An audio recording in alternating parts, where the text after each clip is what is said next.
Assalamualaikum warahmatullahi wabarakatuh. Sebelumnya kita sudah belajar bagaimana cara menambah halaman.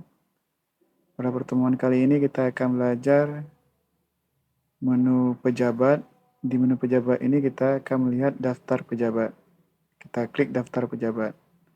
Karena ini belum ada daftar pejabatnya, maka tampilannya masih kosong. Coba kita buka daftar pejabat yang sudah diisi. Apabila yang sudah diisi, dia akan tampil seperti ini.